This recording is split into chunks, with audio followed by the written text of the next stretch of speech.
Once upon a time, in a kingdom nestled deep within Africa, lived a prince called Prince Bogani. At the age of 23, his parents King Davu and Queen Amadi urged him to find a wife. As the next in line to the throne, he needed a queen before he could be crowned the king. In the village, it was announced that the prince was looking for a wife, so the maidens needed to present themselves. Ceremonies were held where maidens from respectable families, each more beautiful and accomplished than the last, presented themselves. But Prince Bogani rejected them all. What was wrong? Did he not find them suitable? But the king and the queen had chosen the finest of maidens personally. What did he want? The king and the queen wondered. But all Bogani wanted was to choose his wife in his own terms. Bogani loved walking in the village, the market, just to appreciate his people and the beauty. This was unlike other princes from other kingdoms who never interacted with their people in everyday life, at their work or even market, often preferring staying in their mansions or traveling by car even on the closest of destinations. Which was why Bogani was loved in his community, and every maiden wanted to be his queen, with every father and mother wanting their child to be the prince queen, as he was very kind and rare. One day, while walking through the bustling market with his guards as usual, Bogani noticed a young woman who stood out to him. She didn't attempt to catch his eye or flaunt herself like the others. Instead, she walked confidently with her friend, oblivious to the commotion around her. Who was she, and why hadn't he ever seen or met her before? Was she from this village? He kept wondering. "Good afternoon, my prince," her friend greeted with respect, but the lady continued walking, not acknowledging him. "I apologize on my friend's behalf," the maiden who had greeted him began.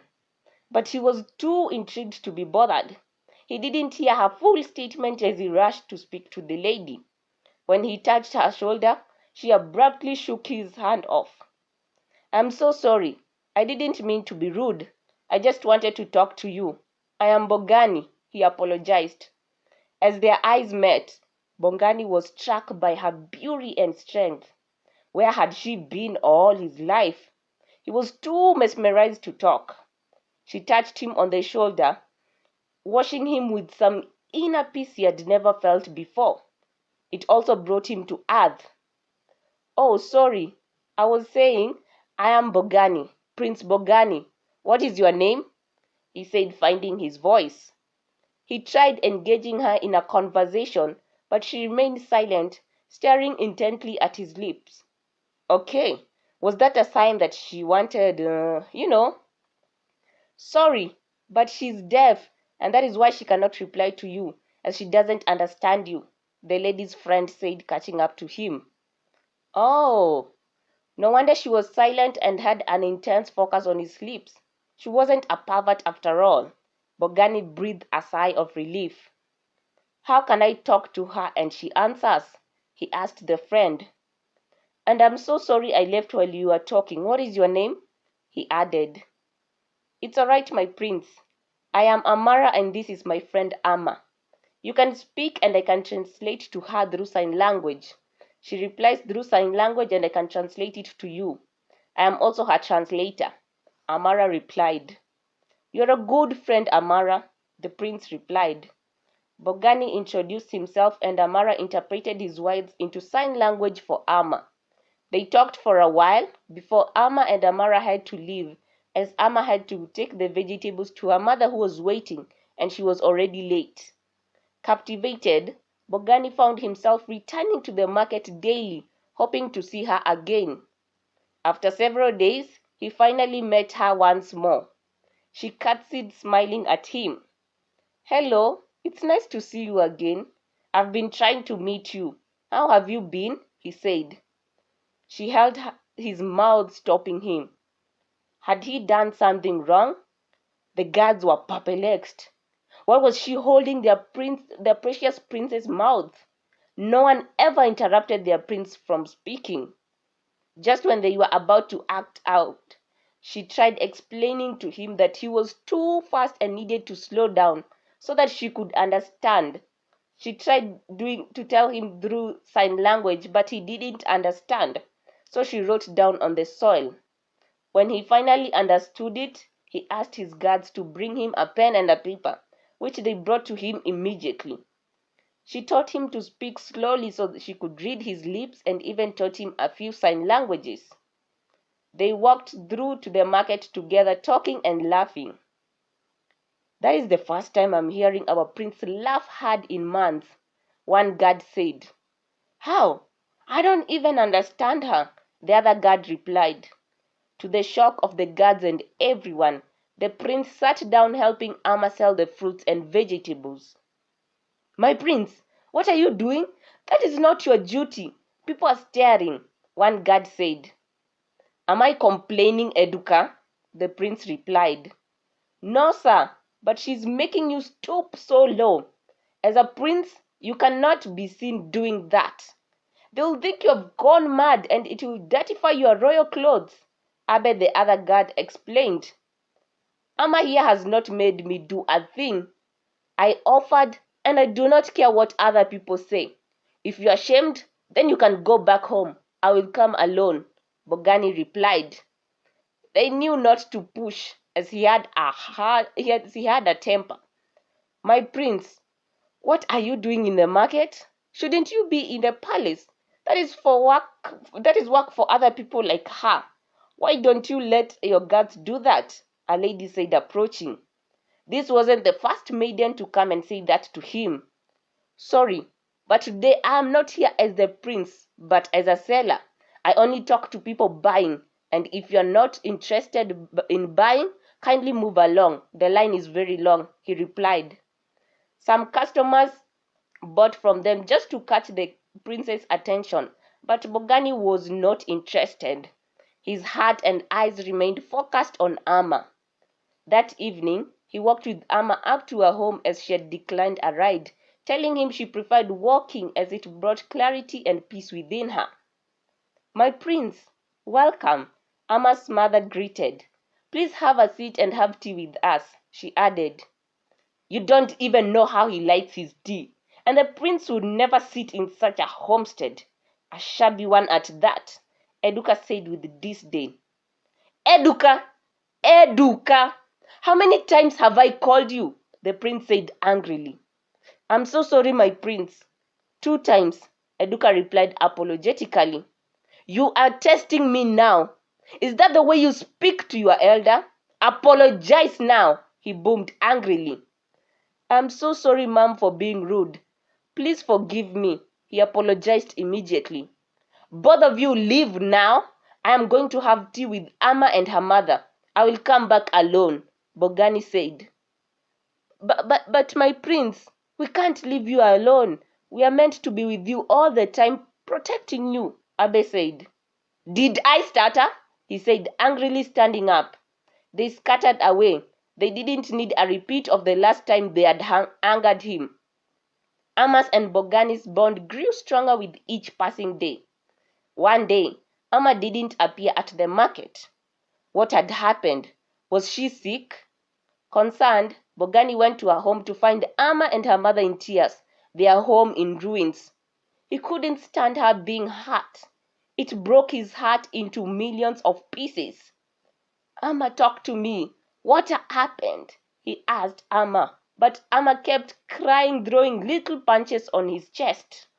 His heart broke more when Amara explained that Bogani's parents had sent guards to threaten them, warning them to stay away from him. Overwhelmed with guilt, he knelt before Amma, apologizing profusely. He was so angry at his parents, but hurt was the most. Neither she nor her mother deserved this. She knelt down beside him, holding her hand onto his chest, as if saying she knew it wasn't his fault, and she had forgiven him. Her hand on his chest took away the anger, the guilt, shame, and hurt he felt. But he wasn't done. His parents needed to know their lane. Fueled by anger, he confronted his parents. "What have you done?" he asked angrily. "I am your father.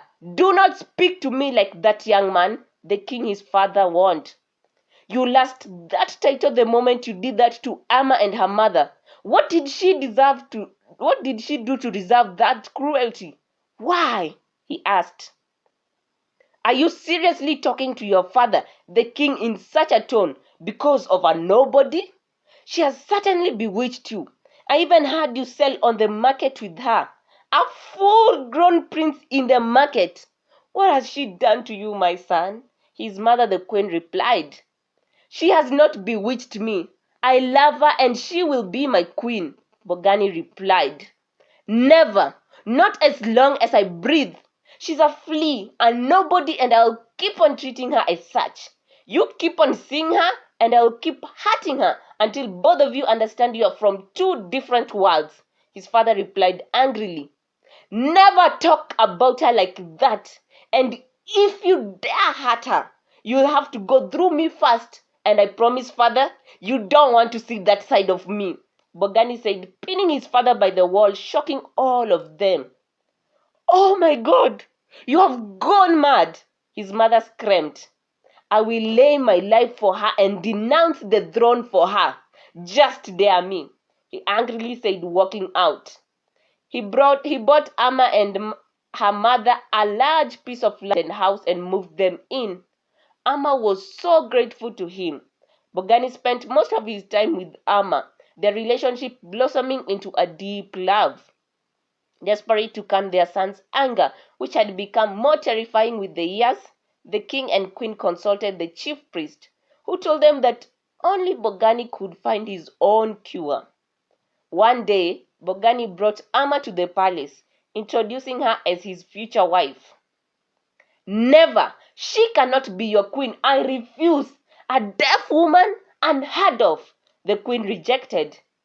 You are presented beautiful maidens and all from rich families of your status, and you chose a poor woman? A cursed one at that, his father objected. She's not cursed, and I want you to never talk down on her. I will marry her, whether you two approve or not. It is my life and I choose her, Bogani shouted, standing up. Run! They all screamed as they scattered out, the king, the queen, and the guards. They feared for their lives. He was a lion when angry. They had witnessed firsthand his anger and had been victims a number of times, something they didn't wish a repeat of. But Amma didn't run away from him. She stared at him, closed her eyes, and placed her hand on his chest. Slowly, his breathing stopped being ragged and it started turning calm. He began relaxing and rested his head on her shoulders. The others stayed a while, hoping he would leave. When they returned, they were astonished to see him calm. How? He was breathing fire just a moment ago. Ha ha ha ha! He found his cure. The gods led him to his cure. Amma is the chosen cure to Prince Bogani's temper and his queen-to-be. The gods have spoken, the chief priest said, suddenly appearing. The king and the queen, accepting this divine intervention, apologized to Amma, welcoming her into their home. In a few days' time, she would be introduced to the whole kingdom as the princess' wife and future queen. In the end, Prince Bogani not only found his queen, but also the cure to his anger in Amma's love and touch. And that is how a deaf woman broke stereotypes and led a new era, a deaf queen. And that is the end of the story. Tell me in the comment section what you learned. Do not forget to subscribe, like and comment. Share the link with your friends, family, relatives, and tell them to subscribe. Watch my other stories. Leave a huge thumbs up on each of the stories and comment. Follow me on my own Instagram at pesh_norma, PESH_NORMA. And below on my description box is the links to my other stories. I invite you to kindly check them out and leave a huge thumbs up. Salamat and